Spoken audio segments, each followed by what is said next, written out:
जय हिंद दोस्तों। Welcome to Saurath education YouTube channel.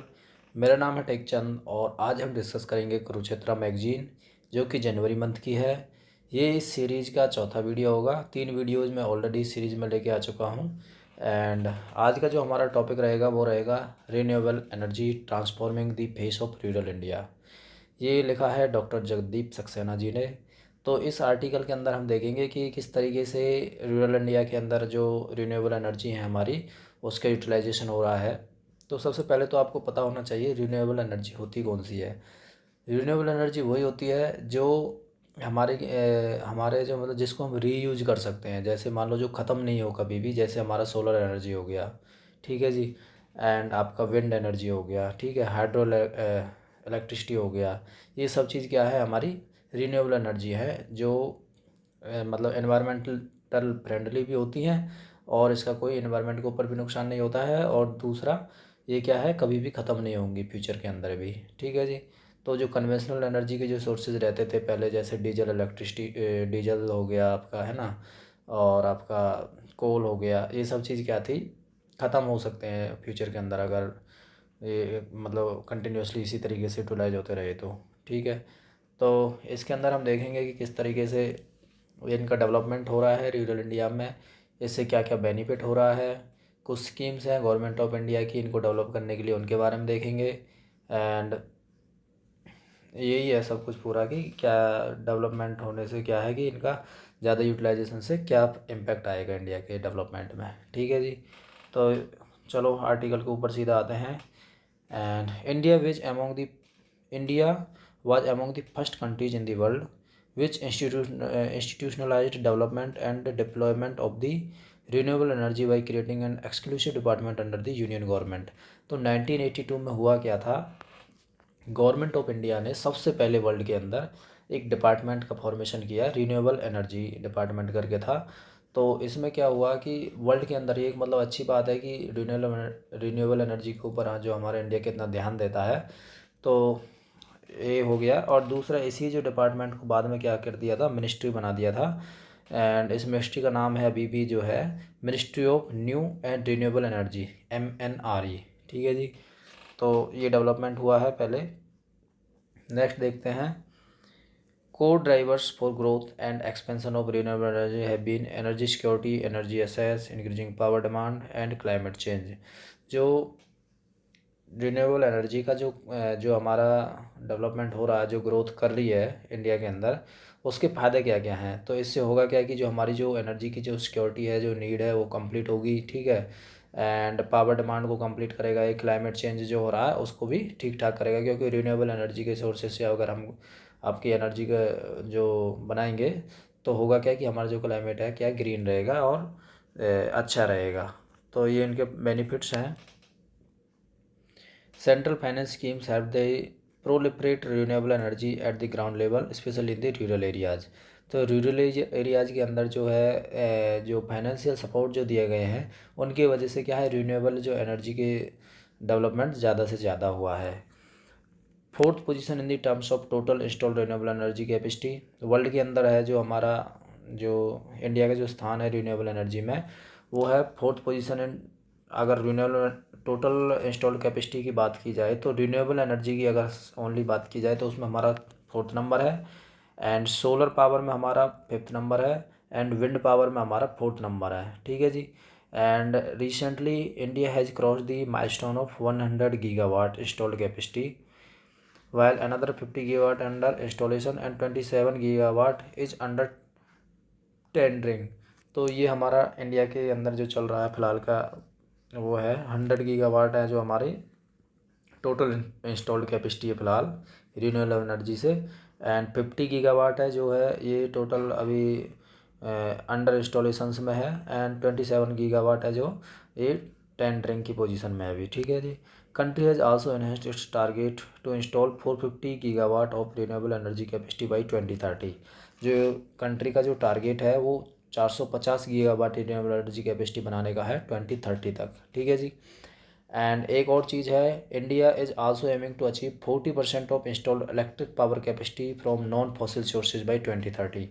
तो इंडिया का जो टारगेट है वो ये भी है कि अभी तक का क्या चल रहा था कि इलेक्ट्रिसिटी जनरेशन के अंदर ज़्यादा से ज़्यादा जो 80% जो इलेक्ट्रिसिटी जो जनरेट हो रही थी वो हो रही थी आपकी कोल से, ठीक है जी, एंड डीजल से। तो इसको हम ख़त्म करके अभी क्या करेंगे, हम 40% पे लेके आएंगे कि कम से कम 40% जो इलेक्ट्रिसिटी जो जनरेट होगी वो होगी आपकी नॉन फॉसिल सोर्सेज से। दो जो पहले फॉसिल फ्यूल से जो होती थी अभी नॉन फॉसिल सोर्सेज से होगी। ये हमारा टारगेट है 2030 तक का, ठीक है। तो India has an estimated renewable energy potential of about 900 gigawatt from commercially exploitable sources. तो विंड से जो हमारा जो ये है हमारा एस्टिमेशन है, पोटेंशियल एस्टिमेशन है, इसमें विंड से हमारा आ सकता है 102 गीगावाट। तो टोटल 900 गीगावाट का एस्टिमेटेड है। तो वो विंड से हम ले सकते हैं 102 गीगावाट का। एंड दूसरा है स्मॉल हाइड्रो पावर जो प्रोजेक्ट्स लगाएंगे उससे ले सकते हैं हम 20 गीगावाट।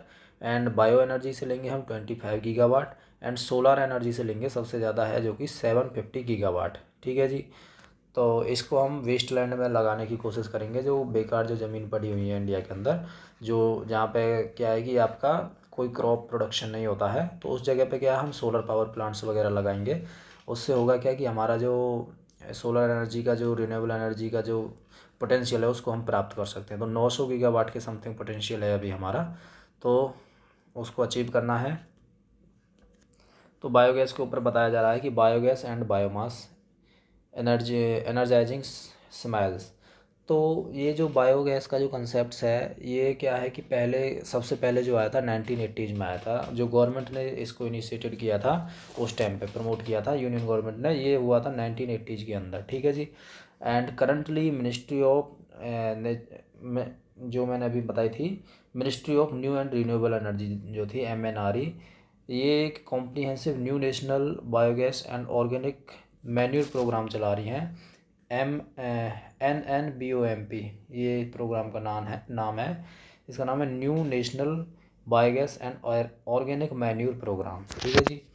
तो इसका जो काम होगा वो होगा बायोगैस प्लांट्स को डिप्लॉयमेंट करना है रिमोट एंड रूरल एरियाज़ के अंदर एंड सेमी अर्बन एरियाज़ में। तो ये सब्सिडी बेस्ड है, इसमें क्या सब्सिडी प्रोवाइड की जाएगी।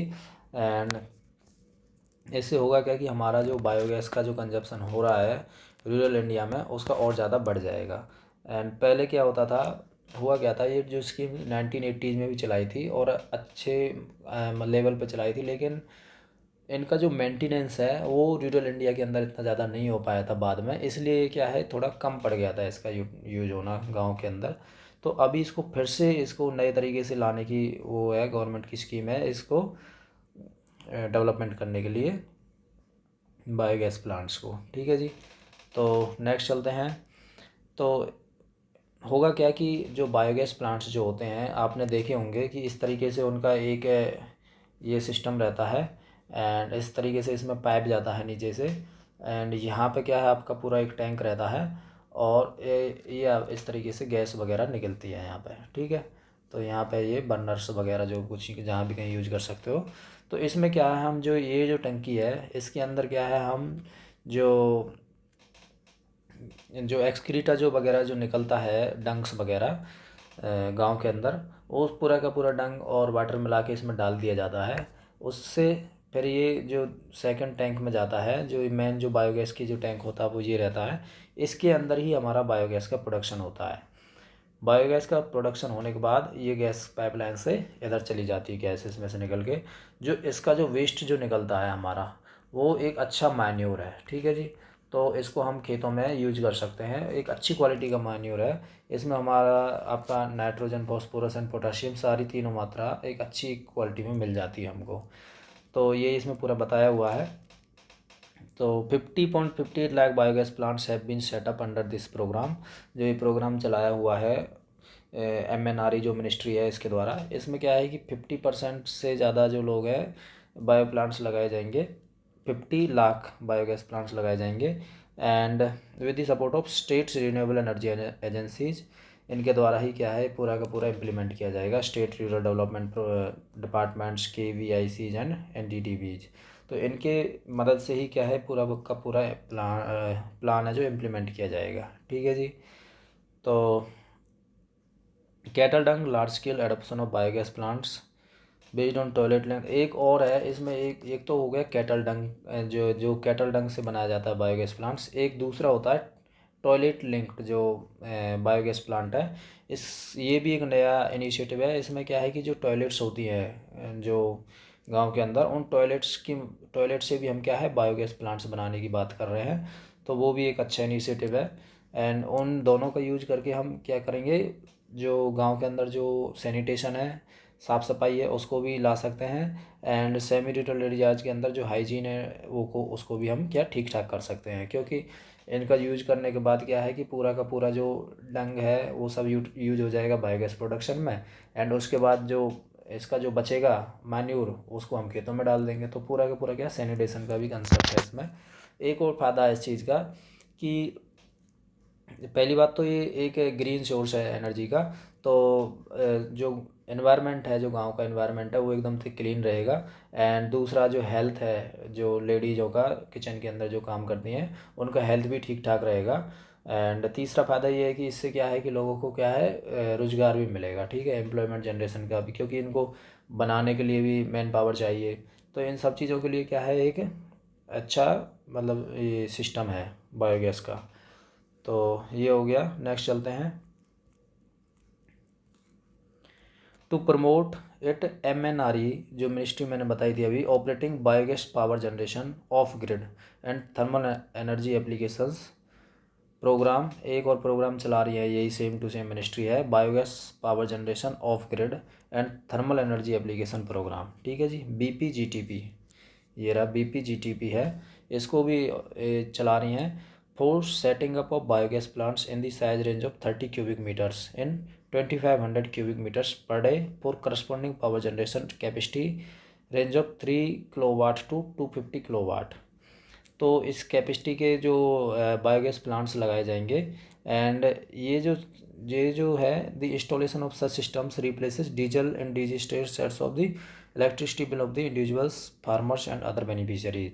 तो होगा क्या, अगर मान लो इस तरीके से अगर हम बायोगैस प्लांट्स, बड़े बड़े बायोगैस प्लांट्स लगा देंगे, तो जो बड़े बड़े जो डीजल से चलने वाले जो हमारे इंजन्स वगैरह हैं उनको हम रिप्लेस कर सकते हैं। तो इसी का पूरा इस स्कीम के अंदर लिखा हुआ है। तो इसका भी एक नए तरीके से यूटिलाइज कर रहे हैं।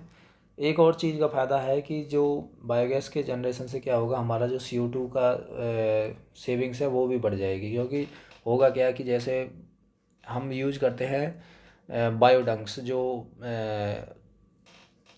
डंग जो होता है, मतलब जो गोबर बोलते हैं, उस डंग से क्या है हम उपले या इस टाइप से बनाते हैं। तो उसको क्या हम एनर्जी के रूप में ज़्यादा से ज़्यादा यूज करते हैं गांव के अंदर। तो उसकी भी हम सेविंग कर सकते हैं, क्योंकि कार्बन डाइऑक्साइड का जो निकलेगा उससे जलने के बाद वो निकलना बंद हो जाएगा। तो ये भी इसमें मैंसनड है। एंड दूसरा एक और चीज़ है इसमें, एक और स्कीम है MNRE ने चलाई है, जो शुगर मिल्स हैं वहाँ से हम किस तरीके से बायोगैस प्लांट लगा सकते हैं उसी के बारे में है। Gasifiers are generally installed to recover energy from the biomass resources, agriculture residues, waste, bio waste from the industries. तो इसमें क्या है, इंडस्ट्रीज के ऊपर बड़े बड़े बायो प्लांट्स लगाए जाएंगे। उससे होगा क्या कि जितनी भी बायोगैस जनरेट होगी उसका हम अच्छे से यूटिलाइज कर सकते हैं। और जो वेस्ट होगा उसका भी हम क्या है मान्यूर के रूप में या कहीं ना कहीं उसको यूज कर सकते हैं। तो ये भी एक अच्छा पोटेंशियल है हमारे इंडिया के लिए। एंड इस तरीके से हम क्या है कुछ कैपेसिटीज इसमें लिख रही है। The total estimated potential for the biomass power is the 26,000 megawatt to 8,000 megawatt from the agriculture. जो मैंने पहले शुरुआत में जो बताया था उस स्कीम के हेल्प्स की वजह से क्या होगा कि 26,000 से 18,000 मेगावाट तक की हम क्या है प्रोडक्शन कर सकते हैं एनर्जी का। दूसरा है एग्रो इंडस्ट्रियल रेजिड्यूज है, जो उनसे 8,000 मेगावाट तक कर सकते हैं। एंड जो शुगर मिल्स और इसके ऊपर मैंने बनाने के लिए बोला था वो चीज़ बताई हुई है। तो इससे हमारा पूरा क्या है एनर्जी का सेविंग हो जाएगा, जो हम कन्वेंशनली जो करते आ रहे हैं, तो नॉन फॉसिल फ्यूल से, सॉरी फॉसिल फ्यूल से, तो उसको हम बचा सकते हैं। तो एक और है प्रोग्राम इसमें, वेस्ट टू एनर्जी प्रोग्राम चालू करके रखा है। उसमें भी सेम चीज़ है, वेस्ट टू एनर्जी में मतलब जितना भी जो वेस्ट जो निकलता है म्यूनिसिपल कॉरपोरेशन से, उसमें क्या है बड़े बड़े जो है बड़े बड़े जो बायो गैस प्लांट्स लगा दिए जाते हैं, उससे भी हम क्या है कि बड़ी मात्रा में एनर्जी प्रोड्यूस कर सकते हैं। ठीक है जी। एक इसमें केस स्टडी दी हुई है, in Khamtara village of Katni district of Madhya Pradesh over 150 biogas units were installed. तो इसके अंदर क्या है, एक गांव का नाम दिया हुआ है। उसने वहाँ पे क्या हुआ था, 1995 से लेकर 2005 तक 150 बायोगैस प्लांट्स इंस्टॉल किए गए थे। उनका अच्छे से मेंटेनेंस किया और उनको अभी भी क्या है यूटिलाइज कर रहे हैं। तो उसकी वजह से क्या है कि हमारा जो उस गांव का एस्टिमेटेड रिडक्शन हुआ है स्मोक का 80% तक। एंड उसका क्या है, किचन में क्या हेल्थ बेनिफिट्स हुए हैं एंड वोमेंस के ऊपर सबसे ज़्यादा इसका इम्पैक्ट हुआ है। एक और दूसरी स्कीम बताई जा रही है इसमें, मैथान विलेज की। मैथान मतलब एक और केस स्टडी है इसमें, क्या है मैथान विलेज के अंदर, ये पत्तन डिस्ट्रिक्ट ऑफ गुजरात है। इसके अंदर क्या है कि एक लार्जेस्ट बायोगैस सिस्टम लगाया गया था 1987 में, जो कि अभी क्या है 325 हाउस होल्ड्स में क्या है दे रहा है कि पाइप्ड जो सिस्टम है वहाँ पे लगाया हुआ है, और ये क्या बायोगैस प्रोवाइड कराता है 325 हाउस होल्ड्स के अंदर। तो ये भी एक बड़ा इनिशिएटिव है। तो इनकी केस स्टडीज़ को पढ़ने के बाद क्या है कि हम बता सकते हैं कि इसका जो है फ़ायदा बहुत ज़्यादा है गांव के अंदर, तो इनका भी यूज कर सकते हैं। एंड अभी आते हैं हम सोलर पावर के ऊपर। सोलर पावर से क्या होगा, हमारा फ़ायदा होगा कि एम्प्लॉयमेंट जनरेशन होगा, लाइवलीहुड जो अपॉर्चुनिटीज़ हैं विलेज के अंदर वो भी बढ़ जाएगी। ठीक है। तो इससे जो इन्वायरमेंट का जो बचाव है वो तो होगा ही होगा। तो इन सब चीज़ों का फ़ायदा है, तो सोलर पावर एनर्जी का यूटिलाइज करना चाहिए, वही लिखा हुआ है। तो इसमें एक स्कीम लिखी हुई है, ये भी MNRE के द्वारा ही रन है। इसमें क्या है कि off grid and decentralize solar photovoltaic applications programmes for deployment of solar street lights, solar study lamps and solar power packs to meet our electricity and lighting needs in rural areas. तो इसके अंदर क्या किया जाएगा, जो street lights हैं वो सारी की सारी क्या होंगी, सोलर पावर से रन होंगी। एंड दूसरा होगा आपका जो स्टडी लैम्प्स हैं वो दिए जाएंगे हर घर में, एंड सोलर पावर पैक्स बनाए जाएंगे। ये सब चीज़ क्या है इलेक्ट्रिसिटी को देने के लिए गांव के अंदर, वो सब चीज़ के लिए क्या है MNRE ने ये ऑफ ग्रिड ये एक स्कीम लागू करके रखी है। एंड इसका कुछ डेटा बताया हुआ है कि during 2020-21 over 3 lakh solar study lamps have been distributed to schools going children in northeastern states। तो जहाँ पे लेफ्ट विंग एक्सट्रीमिज्म है और नॉर्थ ईस्टर्न वाले जो रीजन्स हैं वहाँ पे क्या है कि सोलर पावर्ड जो लैंप्स हैं उनको दिया गया था, ताकि वो बच्चे हैं कि क्या पढ़ाई लिखाई अच्छे से कर सकें। ठीक है। तो ये भी एक अच्छा इनिशिएटिव है। And over 1 lakh solar street lights have been installed in 2021। तो 2021 के अंदर ही क्या है, 1 लाख से भी ज़्यादा क्या स्ट्रीट लाइट्स लगाई गई हैं सोलर से चलने वाली। ये भी नॉर्थ ईस्टर्न रीजन में ये सबसे ज़्यादा। इससे क्या है कि सिक्योरिटी इश्यूज़ को हम टैकल कर सकते हैं। एक योजना है अटल ज्योति योजना, AJAY अजय। ठीक है। उसका फेज़ 2 लॉन्च कर दिया है 2018 में।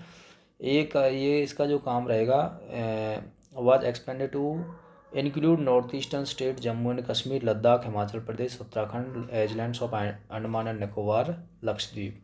इन सभी जो एरियाज़ हैं बेसिकली जो जहाँ पे क्या है हम ग्रिड इलेक्ट्रिसिटी नहीं पहुँचा सकते हैं, तो उन एरियाज़ के अंदर क्या है हम ये सोलर स्ट्रीट लैम्प्स और ये सब कुछ बांटना शुरू करेंगे। तो इनको जोड़ा गया है सेकंड पेज में अजय में। ठीक है जी। तो नेक्स्ट चलते हैं। MNRE has started a pilot demonstration project of solarization in Sun Temple। जो सन टेम्पल है गुजरात के अंदर, तो वहाँ पे क्या किया गया है, MNRE चाह रहा है कि जो भी पूरा का पूरा जो एरिया है उसको क्या सोलर पावर से एक हर पूरा का पूरा जो सिटी है उसको क्या करेगा, वो पूरा का पूरा क्या है सोलर पावर से ही इसको चलाएगा, कि वहाँ पे अदर इलेक्ट्रिसिटी की ज़रूरत ही ना पड़े। ठीक है जी। तो वही एक इनिशिएटिव है। इसमें क्या है कि 5700 जो SPV होम लाइटिंग सिस्टम्स बनाए जाएंगे। तो सोलर पावर्स वोल्टिक सेल्स जो रहते हैं वो इंस्टॉल्ड किए जाएंगे। एंड इससे क्या है कि पूरा का पूरा जो विलेज है उसको इलेक्ट्रीफाई किया जाएगा। ठीक है जी। एंड एक और केस स्टडी है इसमें, Chhattisgarh state renewable energy development agency CRED ने कोलैबोरेट किया है स्टेट हेल्थ डिपार्टमेंट से। एंड 900 हेल्थ सेंटर्स के ऊपर क्या है इसने सोलर पावर से ये लगाए हैं। ठीक है जी, सोलर पैनल्स। तो इसने मतलब बेसिकली कहना यही चाह रहे हैं कि जो हेल्थ सेक्टर के जितने भी 900 के समथिंग जो इनका हेल्थ सेंटर्स हैं उनके ऊपर SPV लगाए हैं। ठीक है जी, SPV मतलब सोलर पावर पैनल्स। ठीक है, तो इससे होगा क्या है कि जो प्राइमरी हेल्थ सेंटर्स हैं उनका अच्छे से मतलब क्या होगा, लाइटिंग, ब्रीजिंग, वैक्सीनेशंस वगैरह है ना, computers, centrifuge and body warmers, fans, ये सब कुछ अच्छे से काम करेंगे। एंड उससे क्या होगा कि उनका जो कैपेसिटी है हेल्थ के सेक्टर में अच्छी खासी हो जाएगी। एंड इससे क्या होगा, health care services in rural areas of the state benefiting thousands of patients. तो पेशेंट्स का इसमें पूरा पूरा फायदा है। तो ये एक केस स्टडी है, इसका कहीं भी आप एग्जांपल दे सकते हैं कि इस तरीके से भी हम काम कर सकते हैं। एक और है, ये भी एक केस स्टडी है, Gosaba island situated in Sundarbans region of West Bengal. ये एक आइलैंड का नाम लिखा हुआ है। वहाँ पे होता क्या था कि वहाँ पे इरिगेशन की प्रॉब्लम बहुत ज़्यादा होती थी। तो ज़्यादातर जो लोग हैं रबी की जो फसल है उसको अच्छे से नहीं उगा पाते थे। तो वहाँ पे क्या है, एक सोलर पावर पंप लगाया गया। उसकी वजह से क्या है, ड्रिप इरिगेशन की मदद से वहाँ पे अच्छी खासी खेती होने लग गई है। तो वही इसमें एग्जांपल दे के रखा है, इसका भी आप कहीं ना कहीं यूज कर सकते हो। अब तीसरा आता है स्मॉल हाइड्रो पावर, यानी कि छोटे छोटे क्या है हाइड्रो पावर्स लगाने के लिए गवर्नमेंट ने MNRE जो मिनिस्ट्री है उसने रन किया है। इसमें अप टू 25 मेगावाट के प्रोग्राम हैं। And programme to meet power requirements of remote and isolated areas in a decentralized manner. तो होगा क्या है कि जो हिली एरियाज़ हैं वहाँ पे क्या है, ग्रिड सिस्टम इतना अच्छे से काम नहीं कर पाता है इलेक्ट्रिसिटी प्रोवाइड करने के लिए, क्योंकि वहाँ का एनवायरमेंटल इम्पैक्ट है कि कभी कुछ वहाँ पे होता ही रहता है कुछ ना कुछ प्रॉब्लम। टेरेन वहाँ पे क्या है इतना अच्छा नहीं है। तो उनको क्या है, इलेक्ट्रिसिटी प्रोवाइड करने के लिए स्मॉल हाइड्रो पावर जो कैपेसिटी है उनको प्रोवाइड की जाएगी।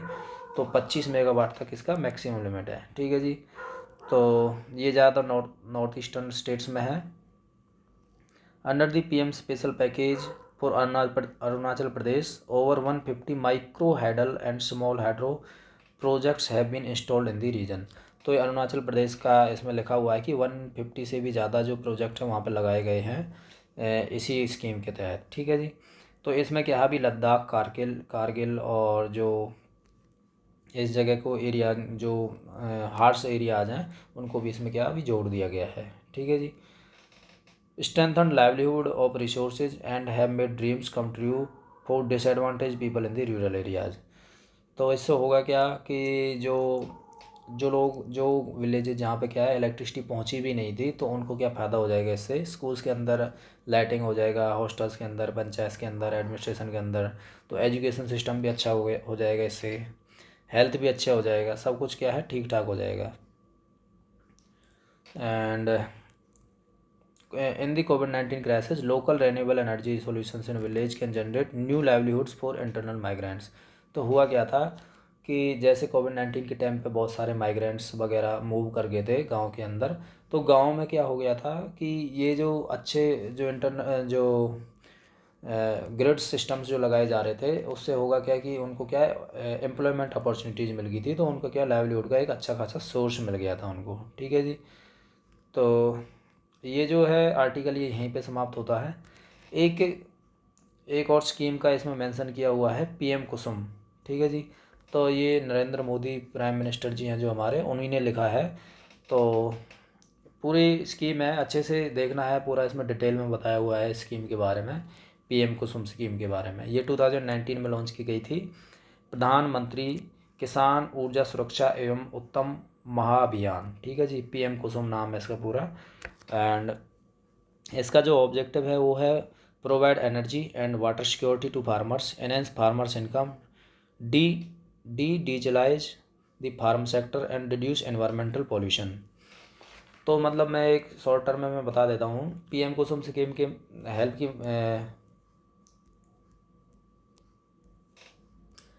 तो इस स्कीम के अंदर क्या हुआ था कि जितने भी जो डीजल से चलने वाले जो पंप्स थे उनको पहली बात तो क्या रिप्लेसमेंट किया है गवर्नमेंट ऑफ इंडिया ने कि भाई उनको क्या रिप्लेस करो।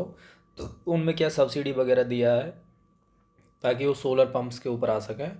एंड दूसरा, नए जो सोलर पंप्स हैं उनको लगा सकें फार्मर्स। तो इस स्कीम के अंदर ज़्यादा से ज़्यादा वही है कि फार्मर्स का जो अटेंशन है पूरा का पूरा सोलर पावर के ऊपर उनको एग्री कराना है कि आपको हम बहुत सारी सब्सिडीज़ प्रोवाइड करेंगे इसमें, और ये सब चीज़ हैं। तो इसको हम देख लेते हैं। इसके 3 कंपोनेंट्स हैं स्कीम्स के। जो पहला कंपोनेंट है कंपोनेंट ए, इसमें जो एम है गवर्नमेंट का वो है कि 10,000 megawatt of solar capacity through installation of small solar power plants of the capacity up to 2 megawatt. तो 2 मेगावाट के अंडर क्या है, इसमें क्या है, छोटे छोटे जो सोलर पावर प्लांट्स लगाए जाएंगे। एंड इसका जो एडिशन होगा 10,000 मेगावाट सोलर कैपेसिटी इंडिया के अंदर जुड़ जाएगी। ठीक है। तो इसमें क्या है कि जितनी भी पंचायत हैं, फार्मर्स प्रोड्यूसिंग ऑर्गेनाइजेशंस हैं, इंडिविजुअल फार्मर्स हैं, ये सब काम कर सकते हैं। एंड इनको क्या है, जो बैरन लैंड्स हैं उनके ऊपर ये सोलर पावर प्लांट्स लगाने होंगे। And power generation from the plants में be used by the farmers for his own requirements, या तो वो खुद भी यूज़ कर सकते हैं या तो सरप्लस को क्या है वो डिस्कॉम्स को बेच सकते हैं। ठीक है। एंड ये जो टैरिफ्स वगैरह है ये पूरा का पूरा क्या है स्टेट गवर्नमेंट बताएगी कि आपको स्टेट इलेक्ट्रिसिटी रेगुलेटरी कमीशन है जो वो बताएगा कि किस रेट पे ये डिस्कॉम्स वगैरह आपकी एनर्जी को ख़रीदेंगे। ठीक है जी। तो इसमें जो एस्टिमेटेड को ये बता रहे हैं कि फ़ायदा क्या होगा इसका, कि 25,000 पर एकड़ पे क्या है कि एक फार्मर पर ईयर कमा सकता है, अगर वो किसी मतलब जो जो डेवलपमेंट है उसका जो पावर प्लांट का किसी और दूसरे बंदे ने किया होगा तब, और अगर खुद ने किया होगा अपने पैसे से तो वो क्या 65,000 पर एकड़ पर एनम कमा सकता है। ठीक है। तो ये इसमें पूरा पूरा बताया हुआ है। एंड कंपोनेंट बी में क्या बता रहे हैं कि individual farmers and group of farmers are being supported to replace their existing diesel pumps. तो जो पुराने जो डीजल पंप्स हैं उनको रिप्लेसमेंट करने के लिए स्कीम चलाई गई है। इसमें क्या होगा कि सोलर पंप से जो चलने वाले पंप्स हैं उनको लाया जाएगा और डीजल पंप्स को हटाया जाएगा। तो इसमें क्या है कि 30% ऑफ कॉस्ट क्या है सब्सिडी के रूप में दी जाएगी गवर्नमेंट ऑफ इंडिया के द्वारा। एंड जो स्टेट गवर्नमेंट है वो भी क्या है 30% कॉस्ट वो टैकल करेगी। तो मान लो 1 लाख रुपए के अंडर अगर कोई सोलर पावर प्लांट और सोलर पंप लगाया जा रहा है तो उसका क्या है 60% तो गवर्नमेंट ही दे देगी, 30 सेंट्रल गवर्नमेंट, 30 स्टेट गवर्नमेंट। तो बंदे को कितना देना, 40% देना है बस। तो ये जो स्कीम्स है ज़्यादातर उस जगह पर चलाई जाएगी जहाँ पे क्या है ग्रिड इलेक्ट्रिसिटी नहीं है खेतों के अंदर, जहाँ पे मतलब डीजल से चलने वाले जो पंप हैं वो ज़्यादा है। तो ये उन्हीं के लिए ये 20 लाख फार्मर्स हैं ऑफ ग्रिड एरियाज में चलाई जाएगी। एंड बस यही इसमें सेकंड कंपोनेंट में। जो थर्ड जो कंपोनेंट है कंपोनेंट सी, इसके अंदर है जो गवर्नमेंट करेगी 30% subsidy for solarization of agricultural feeders. जो बड़ी बड़े एग्रीकल्चर के लिए जो प्रोडक्शन करते हैं, एग्रीकल्चर जो उगाने के लिए जैसे फर्टिलाइजर्स इंडस्ट्रीज वगैरह होगी, ये सब चीज़ों के लिए क्या है 30%, अगर कोई अपना इंडस्ट्री को क्या है सोलराइजेशन करता है तो उसको क्या 30% तक सब्सिडी गवर्नमेंट देगी। ठीक है। तो it lowers the cost of capital and cost of power. Farmers are getting day time reliable power for irrigation free of cost at tariff fixed by their respective states. तो क्या है government इसमें और ज़्यादा बढ़ाने के लिए क्या कर रही है, इसको फार्मर्स को क्या फ्री ऑफ कॉस्ट में क्या देगी इरिगेशन करने के लिए, कि भाई आप खेतों में पानी लगा सकते हैं इस एनर्जी का यूज करके। तो ये एक अच्छा इनिशिएटिव है। And initially the scheme aimed adding solar capacity of 25.75 gigawatt by 2022। तो शुरू में इसको क्या किया गया था कि इसका टारगेट जो रखा गया था वो 25.75 गीगावाट मतलब सोलर एनर्जी कैपेसिटी को बढ़ाना था इंडिया के अंदर 2022 तक, जो कि अभी क्या बढ़ा दिया गया है। एंड अभी कर दिया है इसका 30.8 गीगावाट। ठीक है जी। तो ये इसमें नया डेवलपमेंट है। And the total central financial support provided under the scheme was over 34,000 crore. अभी तक का क्या है कि इसमें सेंट्रल गवर्नमेंट के द्वारा जो सब्सिडी वगैरह में पैसा दिया गया है उसमें क्या 34,000 करोड़ रुपए तक का दिया है। ठीक है जी। तो ये स्कीम यहीं पे ख़त्म होती है, इसमें यही मेन था, मैं बता दिया। तो वीडियो को क्लोज करते हैं। Thank you, have a nice day.